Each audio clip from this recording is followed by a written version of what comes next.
Syederolun rekaman video Gubernur Aceh Irwandi Yusuf ini kami rekam dari luar salah satu jendela di gedung Direktorat Reserse Kriminal Khusus Kepolisian Daerah Aceh Selasa malam. Irwandi terlihat sedang berbicara, namun tidak tampak siapa orang yang menjadi lawan bicaranya itu.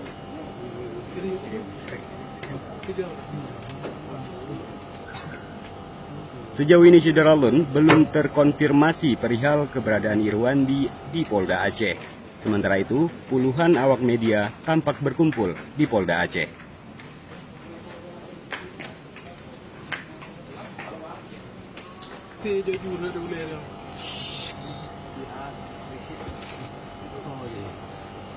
Dari Banda Aceh, Reza Munawir, Serambi On TV.